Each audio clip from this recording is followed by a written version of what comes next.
Welcome to Open for Business, the Gallatin Valley's only local business and consumer talk show featuring Tom Egelhoff, the Man Entrepreneur Magazine radio called the leading authority in the United States for doing business in small towns.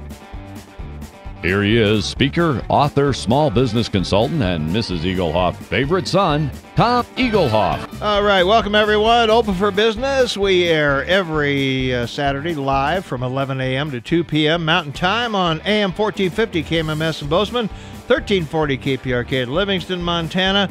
If you'd like to be a part of the big broadcast, go to KMMSAM.com and click Listen Live. The call-in number during the show, 406-522-TALK, 406-522-8255. I'm here, you're here. Let's get the show on the road.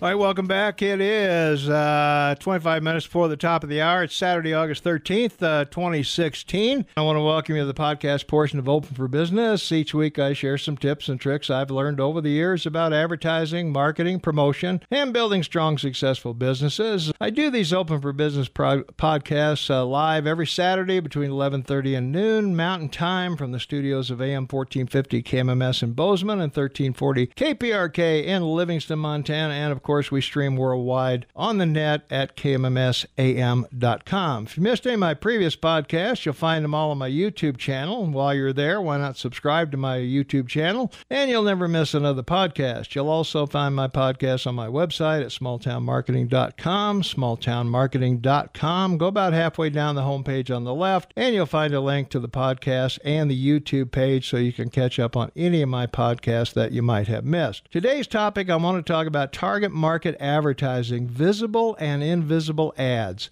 Now, many years ago, direct mail expert Ed Mayer created the 40-40-20 rule. 40-40-20 rule.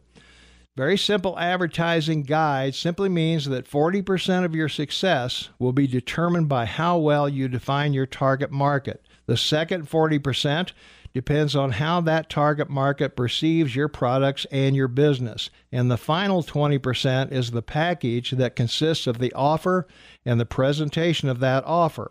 The art, the color, paper, copy, along with any audio or video messages from your advertising.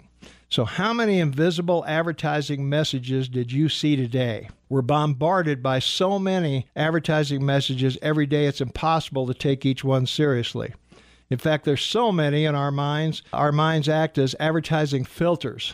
Our filters let in what's truly important to us, and they eliminate the rest. Why don't we notice tire ads in the newspaper or on TV? We never noticed the ads because we didn't need tires. When we actually need tires, suddenly ads appear all over the place.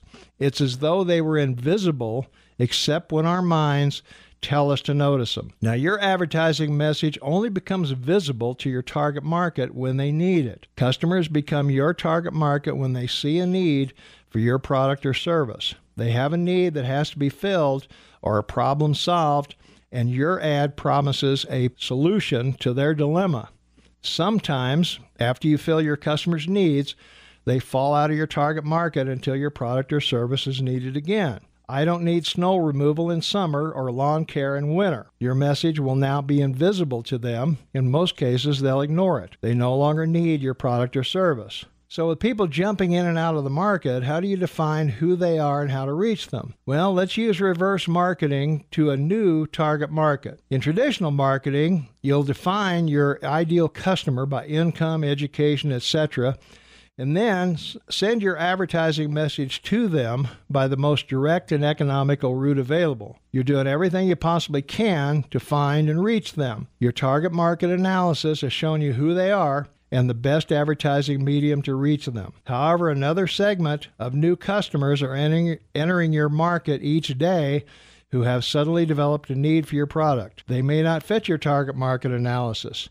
You don't know who they are or why they've entered your market, but you still need to reach them. With reverse marketing, you have to help them find you. So to use reverse marketing, start by asking, how do your customers find you now? Well, one of the problems most businesses have with marketing and advertising is they do it because they're supposed to, not because they've done the proper research for the advertising media. Someone sold them advertising. You should be in our newspaper. You should be on our radio station. In truth, you should only be where your target market is in large enough numbers to justify the expense of the advertising. If you have ads that are producing more income for your business than they're costing, then by all means, you should be advertising there. If, on the other hand, the opposite is true, then you need to change the plan. So consider this new market segment as a secondary market. If your current advertising is working, keep it in place. The next order of business is becoming visible to those secondary markets, the new customers. The following example creates a reverse marketing situation. If you were a gas station, for instance, secondary market would be a new driver. So people who just turned 16 and now have a driver's license are your new customer. Another secondary marketing segment might be new folks moving to town who have to find a gas station. The third segment might be unsatisfied customers from your competitor's gas station. As you can see with a little thought, you can identify some of these customers and start to become visible to them by being in the right place with your advertising message. So let's go back to our gas station example for a minute. How would you reach 16-year-old drivers? Well, usually the radio, rock station perhaps. How would you reach new people moving to town? Well, welcome wagon, coupons, church bulletins, chamber of commerce. What about unsatisfied customers? Perhaps a special offer for new customers. The point here isn't expensive advertising, but being in the right place to become visible to other markets your competitors might be missing. There are obvious markets that anyone could see, but there's also a lot of new business that materializes in small markets that many businesses miss. Don't be one of them. Remember the question you're taught to ask every customer: how did you find us? Maybe we should be asking, how did we find you? And that's the podcast. If you missed any of my previous podcasts, you'll find them all on my YouTube channel and my website at smalltownmarketing.com. That's smalltownmarketing.com. Go about halfway down the homepage on the left side, and you'll find a link to the podcast page and YouTube page so you can catch up on any of my podcasts that you might have missed. Don't forget to visit my YouTube channel or smalltownmarketing.com and tune in each Saturday, and let's build successful businesses together.